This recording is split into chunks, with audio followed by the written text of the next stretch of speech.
Ooh, welcome to the Watson Weekly. I'm your host, Rick Watson. Hello, it's Jessica Liseski. We're back again, friend. You thought you could get rid of us? You cannot. Fat chance. I know. But today, first, we have our top stories. Home Depot's tailwind may not come. They just reported earnings. Second, we spotted an interesting story that said TikTok's comment section could be the place you actually need to be looking for conversions in. And finally, Everlane sold out to Shein. Before we get in, we're going to talk about our newsletter. TheWatsonWeekly.com is your place for go-to news in your inbox. You could use another newsletter. There's at least 5 in your inbox you can cancel to make room for ours. Our first story this week is Home Depot's tailwind may not come. What the heck am I talking about? Just to catch you up, Home Depot reported Q1 fiscal earnings this week. Net sales rose 4.8% to $41.77 billion. It sounds like something that's above expectations. EPS came in a little past consensus. However, net comp sales only rose 0.6% versus 0.8% that analysts wanted, and net income dropped. And their full year guidance held, but it's sort of like flat to up 2%. So it almost feels to me that although the earnings were good, Home Depot kind of told the market it was treading water a little bit. For a long time, Rick, Home Depot's been telling the investors that this home equity is really where the consumer is going to extract value. And that's going to keep them fueling their remodeling boom. That's going to fuel the Home Depot business. And that's really not come to fruition. It's not happened? It is not happening because they're tapping equity to borrow money for other things, debt consolidation, free up cash flow for other investments that they need. They're using that home equity in ways that is not funneling dollars into the Home Depot business as these major home renovation projects are being put on cold ice. Yeah, so let me get this straight. We just went through COVID where no one could afford to buy a home. People were moving to cheaper places and they come back. Yes. There's no home inventory. So there was this boom in savings and remodelings, which have somewhat continued. Now you're telling me that people aren't remodeling anymore because they're tapping their home equity line of credit to reconsolidate their debt? Exactly. And the category mix is really where the story unfolds even more. Paint and outdoor are strong, but lumber, flooring, lighting, millwork were very weak when you look at the comps. Actual remodeling stuff. Yeah, exactly. The stuff that actually goes into the remodel. Right. Paint is very therapeutic, Rick, and it is inexpensive, right? You can, for less than $100, depending on what your paint buy is, you could refresh a room and it feels new without having to spend a lot of money. A new floor and ripping up your bathroom, new tile, like that's a whole other thing. And it's not really a place that I think consumers are investing. And that's what's made a couple of people nervous in the investment community about what that does to Home Depot's business. And so it sounds like consumers are trading down their remodeling too. Right. That doesn't sound like resilience. Give me some bright spots on the pro side or something. Yes. Rick, the pros are where the players go to play, like Home Depot. And we've heard about Lowe's in the business. It's a $700 billion market. And that's really the bright spot from Home Depot's perspective. They've been investing a lot. They've acquired SRS. They've also acquired a new HVAC company called Mingledorff's, which sounds like, something out of the Harry Potter novels. Yeah, but look, that's the Wizard of HVAC. And this has been a bright spot in their business. They see a lot of growth there. Like I said, it's a $700 billion TAM that they mentioned. With this HVAC investment, it adds another $100 billion. So they really have been selling that pretty hard. And if you looked at like the Q&A, there was a lot of inquiry about that. What are they going to do? Yeah. They're talking about AI that they're investing in to simplify some of these complex workflows. Come on, seriously? Of course. Rick, is it a conversation if we are not talking about AI? They are token maxing like champs, okay?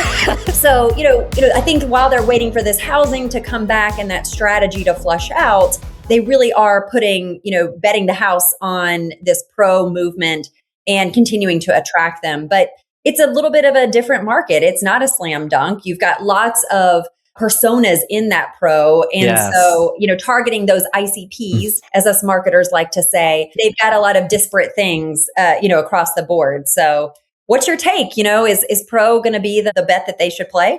Yeah, I mean, it seems like Home Depot's like, what consumer? We don't care about the consumer anymore.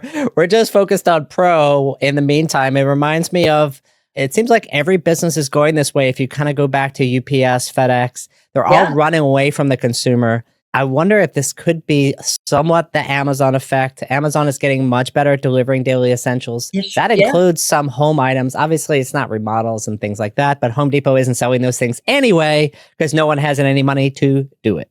That's right. The consumer's fickle, and why not bet on the businesses that at the end of the day can serve the consumers, but you don't have to worry about like that individual transaction, your trailing 12-month customer file as much. You just cozy up to the pros and let them do the hard work of getting to the consumer for you. Yeah, exactly. So I want to do some good news. Why don't we talk about our next story, Jess? Tax compliance is one of those things that sounds manageable until it isn't. You add a new channel, you expand to a new state, you start shipping internationally. Suddenly, the complexity catches up with you. Tariffs, duties, VAT, jurisdiction rules vary everywhere, and a customer just got hit with an unexpected charge when their order arrived. That's not just a compliance problem, it's a brand experience issue. Avalara is how I solve this for clients. I've been recommending them for years. When we help clients select new providers, Avalara is always the call. Works right inside Shopify, BigCommerce, WooCommerce, wherever your brand lives. Accurate tax at checkout, visibility into tariffs and duties before the order ships, and fewer surprises for your customers. If you're scaling into new channels or new markets, don't let the tax layer slow you down. Check out what Avalara has built specifically for growing brands at avalara.watsonweekly.com. The story really, and the headline here is comments on TikTok videos can lead to sales. And if you think about TikTok Shop, we've talked about that a lot on this show. There is a lot of exciting momentum, especially in health and beauty. Those sales jumped 84% year over year. That's roughly 1 in 10 Americans actually throw in TikTok some coin to get their next beauty product. And it makes a lot of sense because, beauty is one of those experiential categories. You want to see it, you want to feel it. Sites like Sephora and Ulta have been doing a lot with video. They rely a lot on customer testimonials and reviews. And then they've been investing in AI and video so that when you look at the concealer, you can see how it looks on your skin. And Rick, I know you've been investing a lot there. My concealer is working overtime. Yes, you had to get camera ready. So I like your shade. But yeah, so what happens is this now makes TikTok the 4th largest health and beauty e-commerce retailer in the country. What? $4.4 billion. When did that happen? Sales. Yeah, it feels like it's overnight, right? Let's break down what's kind of happening. We talk about in the comments. So 77% of users, after seeing a creator talk about the product, they immediately open search, they look it up.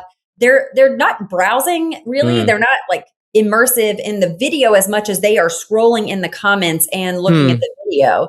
And so what this story's advice is work backwards. What's the conversation you want to see happen and unfold in the comments? Is it talking about an ingredient? Is it talking about price? Is it talking about other aspects of that beauty product? Think about what you want and then build your story from there and let the comments persuade the customer to actually buy. So think about the video from the conversation that you want to create more so than what you're ultimately trying to sell, which I think is pretty interesting. This is fascinating. I love this story because I have this theory that earned media is going to get much more important in this agentic era because people are looking for real information. It's why everyone loves Reddit and why people pay them so much for their data. And the fact is, in the comments have not been totally, partially maybe has, but not totally taken over by bots at this point yet. And so people are looking for authentic information. And so where else are you going to get this stuff? And so I just find it fascinating that something that brands should pay attention to if you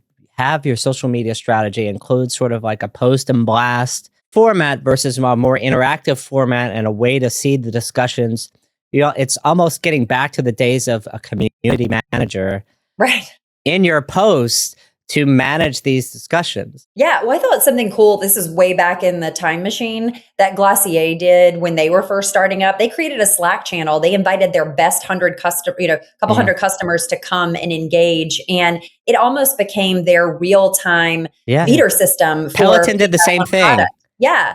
And so it's like we're going back to those days, like you said, and you're even seeing it in the simplicity of these videos. As these videos were analyzed, the ones that did the best were people just standing in front of a whiteboard and running down the ingredients kind of one by one. There wasn't fancy music. There wasn't like these overproduced videos. There wasn't and a real aesthetic at the end of the day. It's just someone kind of telling you about the chemistry. One ingredient per video. Yes, exactly.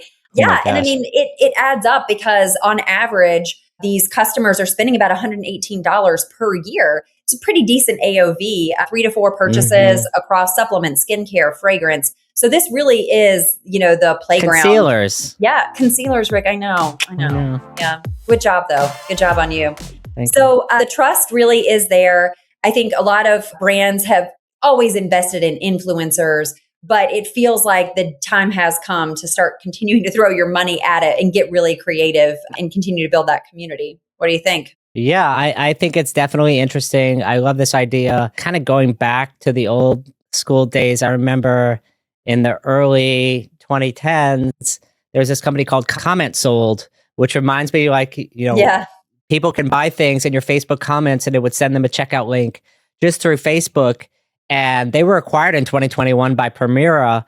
And so I just remember that idea. And I thought of this story and just connecting the dots that this trend is not going away. And I think with the continued rise of TikTok, 5th largest beauty retailer, 4th? Fourth. Don't sell them short, right? I know. They are number 4. We're number 4. I mean, this is unbelievable. And the trajectory, I'm sure Amazon is not too excited about this happening. Target is responding. They're building, they kicked out Sephora. They kicked out Sephora and Ulta. They kicked out Ulta and built their own beauty shop now that they're rolling out across their stores. And so beauty is having a moment. Yes, it's big deals, because if you can't inject it, cover it, right?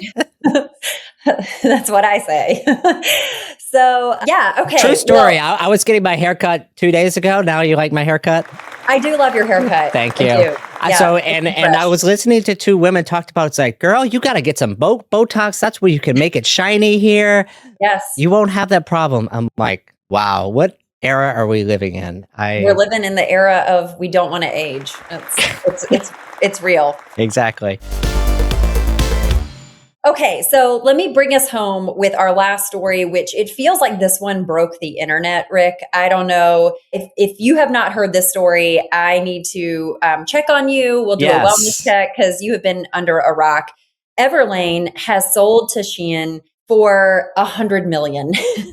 And the transparency, it feels like that they had built their business on is somewhat imploded to a certain extent. So here's the thing, to catch you up. Yes, they sold to Shein for $100 million. At its peak valuation, Everlane was $550 to $600 million when Elle Catterton came in and infused another $85 million in cash to continue to keep the brand going. This hurts my head, Jess. I know. It is. Well, it gets rough o'clock for a lot of people involved. The common stockholders get nothing. This would be a lot of those early employees. I'm sorry, nothing? The zeros, the nadas. Yes. This includes a lot of early employees who took stock in lieu of salary in that 2014 to 2018 era when Everlane was really kind of the hottest thing in the apparel brand market.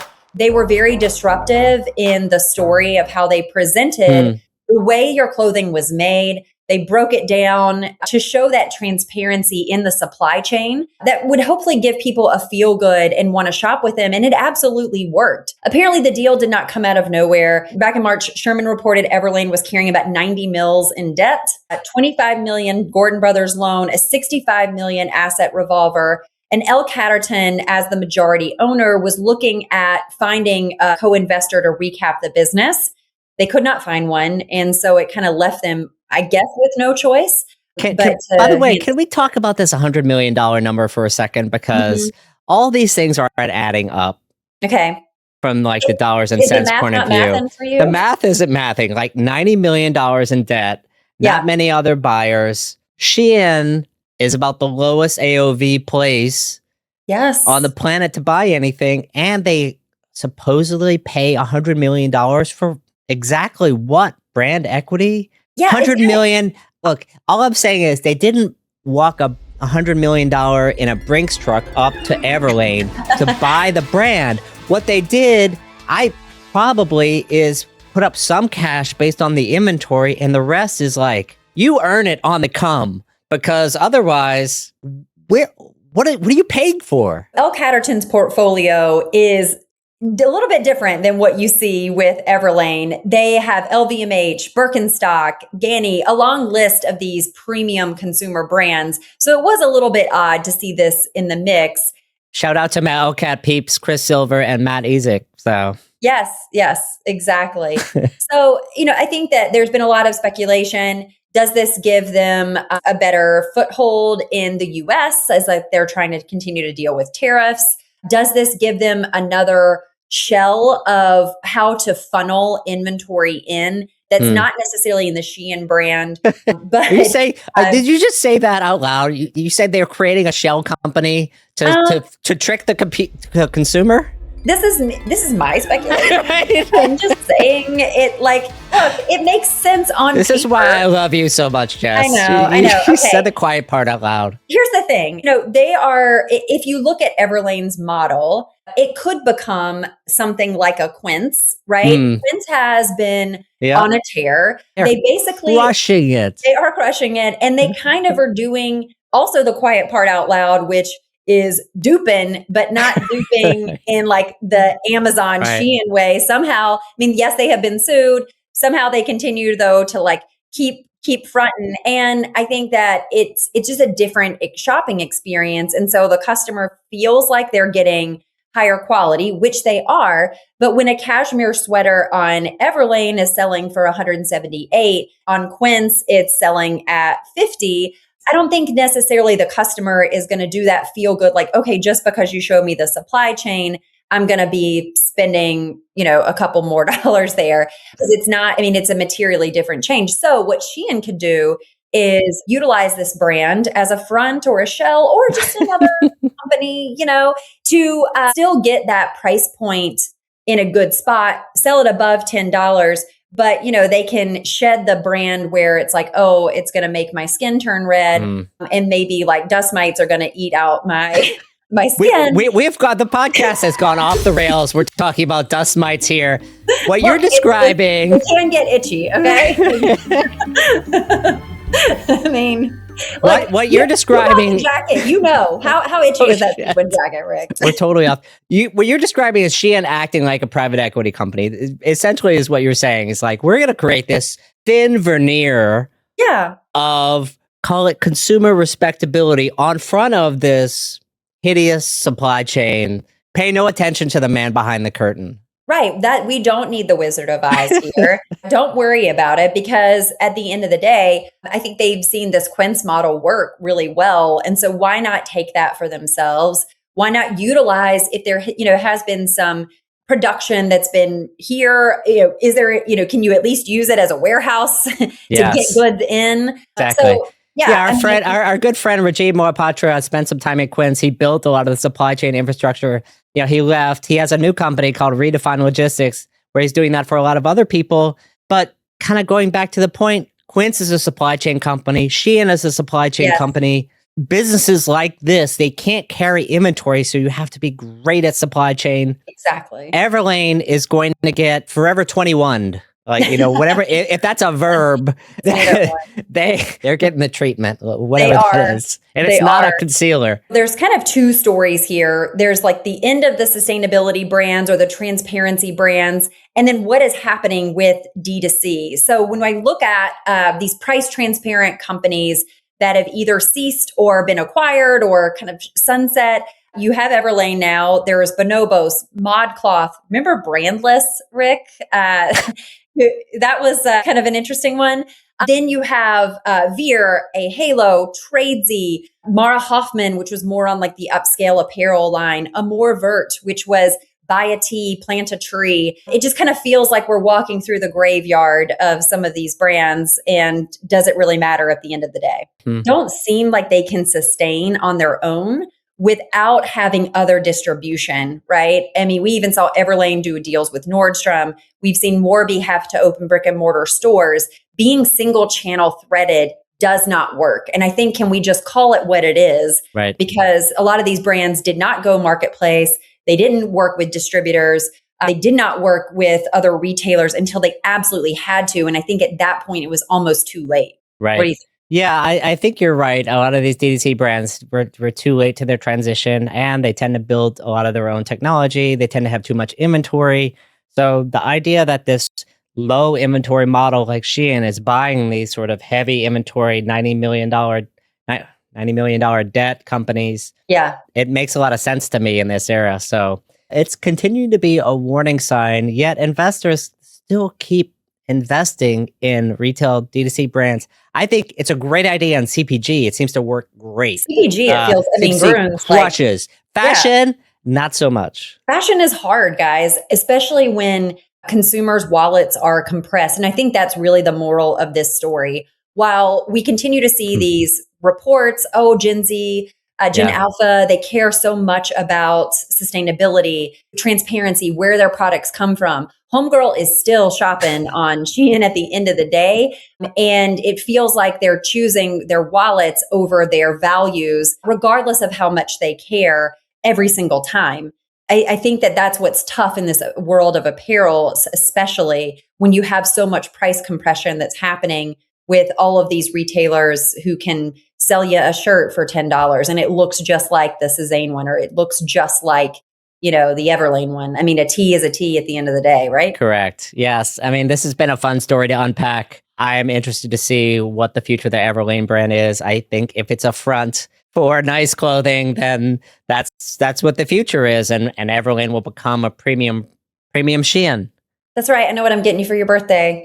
New gift card to Everlane 2.0. Yay! And some extra concealer when I run out too. That's right. Rick, I would love to talk a couple of minutes about the lead. You were at the conference this week. Give us some of the key themes. What was being discussed? What's the vibes?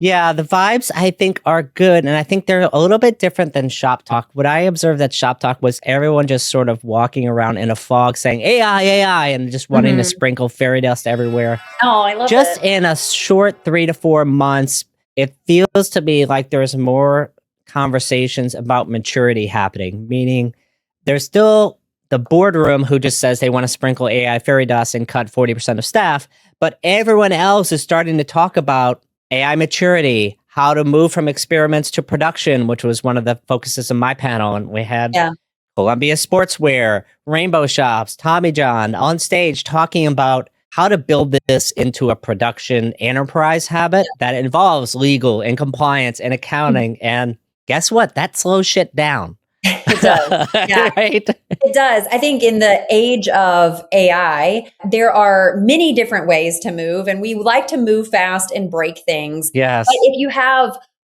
50 people in a department that are each kind of doing their own version of how AI makes their job better, you can't build a system around it. You can't scale it. You can't get under the hood and figure out what is working. And you've got just now 50 people optimizing their own jobs versus you've got a program, right? At the end of the day.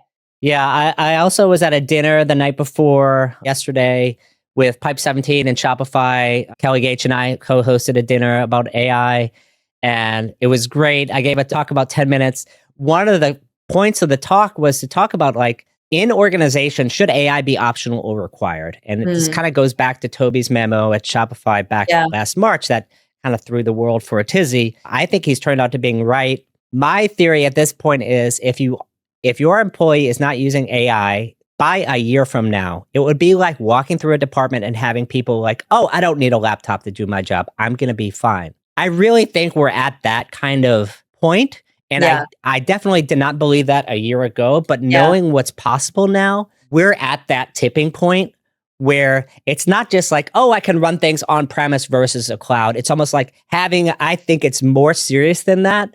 It's like having a computer or not having it. Yeah. Was there any talk about where the costs are going? Because we're kind of building a lot around the fact of what AI costs today.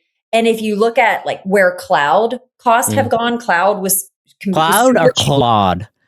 Well, I'm going way back. Our French friend Claude. Cloud, if you look at where, we moved out of data centers to the cloud, it was so cheap. That's now continued. It got more expensive. It got more expensive.